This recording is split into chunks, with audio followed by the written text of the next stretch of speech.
What's going on, YouTubers? Welcome to another video. Highly recommend Modern Family, by the way. First off, if you haven't already, subscribe to the channel, like this video, and if you're looking to buy statues, please use the links below. It does help the channel. I have quite a big statue display update today and some just updates in general to the collection. So we've made some pretty massive changes. I've been moving stuff around. I've been doing tons of Photoshop today because I made one of the largest purchases of my statue collecting history and the largest piece in my collection and the most boxes, which I'm honestly most scared about. But I remember a few weeks back when I did a video on should I buy the life-size endoskeleton, and I ended up deciding not to get it at that time, but it's always been itching on my mind. I've still wanted it since that video, and I find that if you still want a statue after holding off for a while, then you're pretty much good to buy it at that point. I did the same with Sephiroth 1/4 Custom. I held off for 2 months, but I still wanted it at the end of the day. There's other statues that I held off and ended up not getting, and I'm glad I didn't. For example, Berserker Predator 1/4, it just doesn't go with my collection. I did really want it, but after holding off, I no longer want it. But we got Sephiroth, and we did decide to buy life-size endoskeleton. So I had to do a lot of rearranging. Now, I tried several different methods. First, I tried my Alien vs. Predator wall, which is here to the right, which I'm about to show you some massive changes there. I tried thinking maybe I could sell Fugitive Predator bust, XM Alien, XM Predator to create space for T1000 1/3, Arnold bust, Arnold 1/3, and life-size next to my chair, but I didn't like the flow of it. So I was like, yep, that's not going to happen. I thought, should I consider it middle room? Should I consider canceling King Ghidorah and putting it over here?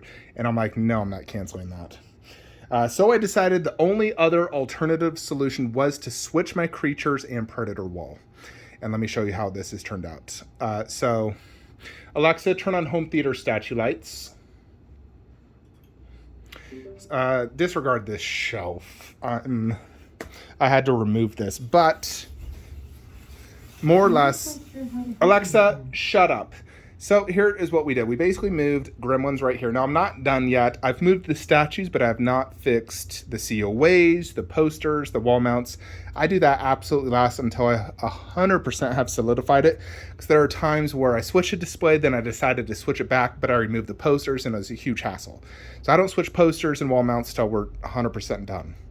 But we do Gremlins here, Mummy here, and Medusa with Cyclops there. Now, there is that bar that does cut across the left side or right side of Cyclops' face, which is kind of annoying, but there's not really a way around that. And above, we have my Underworld and Blade.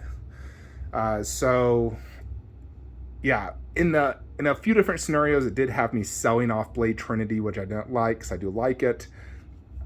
And this is like a perfect line. Now, Pan's Labyrinth doesn't truly like companion these pieces. They're werewolves and vampires, where these are just creatures, but they do go great right here in the transition really of horror. So you do have to put the Pale Man down low, but he does look good down low, fortunately. So this is more or less how it goes. So in this scenario, you go bust 2 1/3, bust 1/3, bust 1/3, bust 1/3, 1/3, bust 1/3, bust 1/3, bust 1/3. And then here is where we're going to put the life-size endoskeleton. Now, there is some big advantages of me doing it right here. First, if you guys remember, when I had this garage shelf, it was blocking this, and so I couldn't put anything next to Lord of Darkness. But by not having that and now doing life-size endo, which will not block this in reality, it might block a little bit, but I can put Red Sonja. So as you can see, I can now see it good. Now, the life-size endo is going to come to about right there, just a few inches past this shelf, really. And I'll have a few inches on, maybe like 1 inch extra. So, but yeah, Red Sonja is going to go right there, and for now we're putting Chucky here unless I find a different spot, but he did need to be moved, and I'll show you why. And Khaleesi goes here now. Putting Khaleesi here does mean I don't get Jon Snow, which is fine. It's money saved, and I didn't feel like she truly went with the creatures. Now he's really liked her here. And then here is the coveted Alien and Predator wall. Now, it's going to look a lot better once I get the posters situated and everything. But it's still the same basic general idea, but we made a few slight improvements. So down low is no longer truly just life size. What it is life size on the left with 1/3 dog alien. On the right, 1/3 predator with life size predator and props. So I think that flows really good, having the two 1/3s in the middle with life size on each. And both of those 1/3s do look perfectly fine down low. And above right here, this will end up being Arnold on this side. I'm not 100% sure if I'll be able to fit that endo arm, but there's a few ways I can get tricky with that. But it'll be Arnold bust, Arnold 1/3, T1000 1/3, and above probably Arnold will be the T1000 Pure Arts wall mount bust. So that is all going to be Terminator with one bust, two 1/3s, and one wall mount bust. And then, of course, the life-size endoskeleton. Then you go into Big Chap and Cinema Cat Predator. So the two original, the two OGs, will wall mount the two bust right here. Those two right there. That AVP logo sign is going to go right there. And above Wolf, we'll go ahead and wall mount this mask. And then the two posters, those two, we're going to put on the door. Boom, boom. So the advantage of doing this is the top shelf is going to be 6 1/3. You have four, two aliens, two predators, two Terminators in essence. And then you end with a bust on each side. Arnold with his companion bust, Wolf Predator with his companion bust. So by doing Wolf Predator here, we now have Wolf next to Wolf Bust, which I really like. And we put the gun right here because it fits perfectly fine. And right here in the glass shelf, we put the switch outs. So you have the two 1/3 aliens, the two 1/3 predators. So that fits really nicely in there and fills it up good. We just have to wall mount the Predator mask right there, the AVP logo, the Big Chap and Jungle Hunter mask, the two Alien and Predator posters here on the door, and that will look fan-frickin-tastic. So, yeah, and then over here, what we'll do is we'll put that poster directly in the middle of those two, and then do probably above him their prop, that one right there. And then directly next to it will be basically all of that. All of that is going to go right there.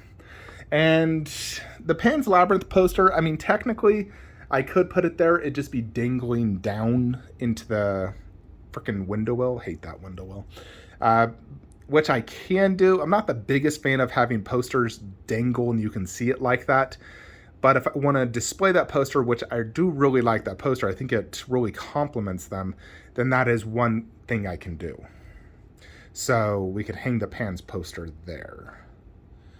So yeah, that is basically kind of it.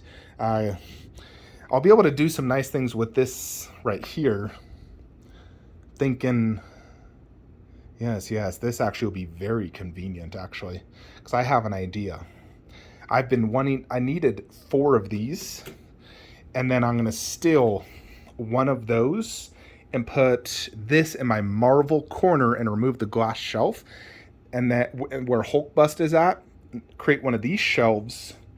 Then I can go ahead and fit Vision Bust in that corner along with Groot. It'll create additional Marvel space. So yeah, basically this is it. I think it works really good. So now I did pay for the endoskeleton life size, and my seller said we're good to go. He's going to go ahead and prepare shipping. It is shipping from Europe to me, so it will take probably 2 weeks to get here is my guess. It comes in 5 boxes, and I will assemble it right there, probably with a friend's help. So I don't know how long that, it'll probably take me 2 hours to assemble that. So I don't know. I might just do a cut video where I show some parts of it as I'm doing it. But for the most part, it'll be a video review, because there's the Sideshow unboxing if you want to see how it's set up. So really, I'll just do a review, but it should go fantastic right there. Now I'm real curious on Sideshow dimensions show 38 inches width, 28 inches depth. Does that include the light bar? Because there's a separate light bar that looks like it adds quite a, several inches. And I'm curious if that's with or without the light bar. And also the depth, does that include the guns? Because those guns look very big. So real curious on that. More than likely, I'll have the right gun pointing forward, which should equate to about this shelf. And then the left gun, have it downwards. Really for, so it doesn't have leaning issues. Having one gun backwards for, weight management, I think it's best to do that. Just one standard and then one in the back. And I like that look anyways. The right gun is the one he, really is focused on. So yeah, it should turn out really, really good. It'll be my only true life size. I've, of course, billions of props and busts, but I don't have a true 6 foot tall statue. Sure, I got a Chucky doll and Annabelle. Those are life size, but they're only 3 feet tall. And they're a doll. So this will be my true life size statue I'm getting in my collection. And I've always told myself if I ever get a life size, it's either going to be an endoskeleton or Vegeta. But at the end of the day, I still think endoskeleton is the coolest looking life size out there. Much better than Iron Man's. I've never been a big fan of the Iron Man life size. They always looked lifeless to me, just like a suit, not an actual person in it. Maybe because the poses are always just standing there super boring. Same thing with the Spider-Man one. Even like the human ones, I'm not a huge fan of. Plus, they're 10 grand. So definitely love endoskeleton life size. It's always been a dream of mine since I was a little kid, going to Universal Studios, watching Terminator, 4D, seeing that they bring up 3 life-size endoskeletons on each side. And I thought that was the coolest thing ever. And I was like, man, someday I want to have one of these. And now that little kid's dream is coming true. So yeah. So it'll be a glorious unboxing. Very excited to get that. In addition, Infinity Superman bust is officially on the way. So super, super stoked to get that. So we're going to have some great stuff arriving in the month of frickin' July. And I just hit a record-breaking sales month at work. So I got one of the biggest commissions of my life coming soon. So very stoked for that as well. Just good things are happening in the Flankster cave. I got a free vacation coming up. You guys won't believe this. My buddy doesn't watch my YouTube channel, but basically a friend of mine from an old job is paying for me to come visit him and paying for all activities and all food. I literally am paying nothing. He's even paying for my dog to go to a pet hotel. You guys ever heard of that before? How wild's that? Of course, I'm taking him up on it. We're good buddies, but he's a lot wealthier than me anyway, so it's, not going to hurt him by any means. Anyways, folks, let me know what you think in the comments below. In addition, this life-size endo bust is for sale. Posted it on Facebook, but just wanted to let you know, $2,000 shipped. It is mint condition. Comes with a metal COA. It's kind of bent and scratched, but it's free. Light up does work. You press this button, battery operated. You can remove the chip in the head, and the head does articulate, just so you're aware. You can move it up, down, left, right. It's the best endoskeleton life-size bust out there. From Sideshow Collectibles, I have original box, can ship same day paid. So that is for sale at $2,000 shipped. Last price I saw was $2,500 with non-working lights, so I think that's a pretty decent deal. But yeah, that is the huge news that I wanted to reveal to you guys. I think this is for the best, and I think this wall is going to look, probably my best wall in my whole collection, honestly. When I get a life-size endo, the 1/3 Arnold, 1/3 T1000, all my aliens and predators, and I didn't have to sacrifice any, which is amazing, because I was really thinking I might have to sacrifice my XMs and Fugitive Bus, which I was like, they're so cool. And I'm like, I got 300 other statues not as cool as XM Alien, so no way I'm letting that one go. Yeah, in this scenario, we really didn't have to get rid of too much, just the endo busts. I also sold Caesar bust to help fund it, which was always a plan anyway. Caesar just wasn't making the cut in the collection, so he's boxed up and going to a new collector's house tomorrow. So I'm getting Kong bust anyways, and I don't need 2 ape or gorilla or monkey busts, whatever they are. I don't need 2 of them, just 1. And Kong bust definitely is the winner for me because of that base. It's all about that base. Anyways, folks, that's it for today's video. Be sure to leave a comment and a like on your way out, and I'll see you in the next one. Have a great day.